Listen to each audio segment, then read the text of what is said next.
Сәлем қыздар, бүгін сіздерге турецкі пахлаваны жасау жолын көрсетемін.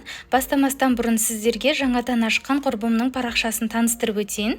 Достар, бүгін біз сіздермен бірге тапсырысқа ассорти пирожнилар дайындауды үйренетін боламыз.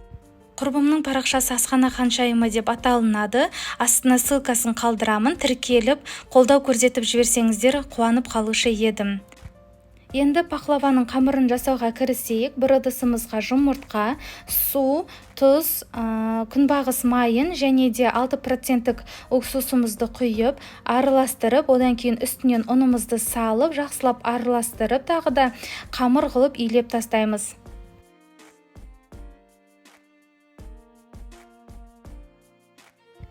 Енді қамырымызды бір салафанға салып, 30 минутқа бөлме температурасына қойып қоямыз.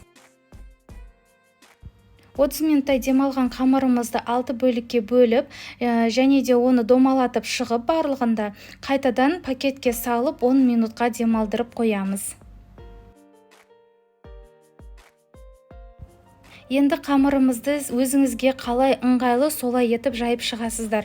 Маған 6-ында бірден жайған ыңғайлы, сондықтан 6-ында бірден жайып шығамын. Арасына міндетті түрде крахмал мен ұнды араластырып жағып отырамын, бір-біріне жабысып қалмас үшін.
Қамырымызды дәл осылай жұп-жұқа етіп жайып алғаннан кейін барып, бұны бір шетке қоя тұрамыз да сары майымызды дайындаймыз.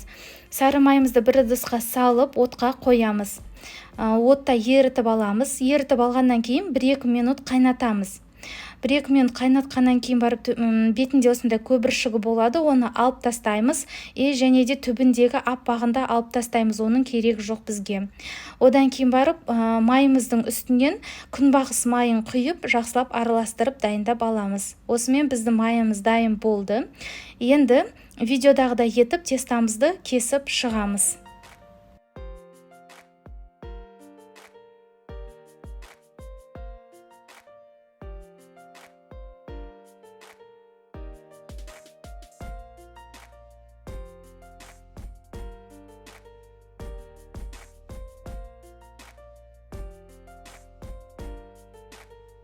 Енді пахлавамызды жинаймыз.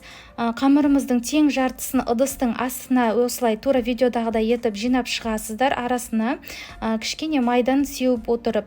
Одан кейін барып үстінен фисташковый ұнымызды саламыз. Соны салғаннан кейін барып тең жарты қалған қамырымызды да бетіне салып шығамыз.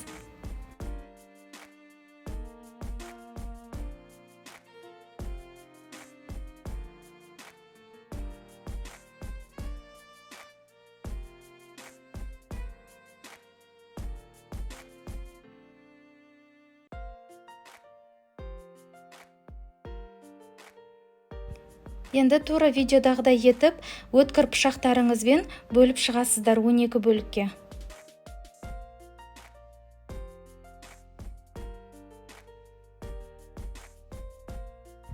Енді майымызды құямыз. Майы көп деп ойламаңыздар, өйткені пахлавамыз именно осы майда пісетін болады. Қызып тұрған пеште 180 градуста 55 минуттай пісіріп аласыздар. Одан кейін сиропты дайындайсыздар. Негізінде сиропты пахлаваның пісуіне 25 минут қалған кезінде дайындаған дұрыс. Бір ыдысымызға суды құйып, үстінен қантты және де лимон согын салып, жақсылап араластырып тұрамыз қайнайым дегенше. Уже қайнап бастаған кезде оттың астын жай қойып, 22 минуттай қайнатасыздар. Дәл осылай. Пахлавамыз бен сиропымыз бірдей дайын болып тұр, енді үстіне құямыз.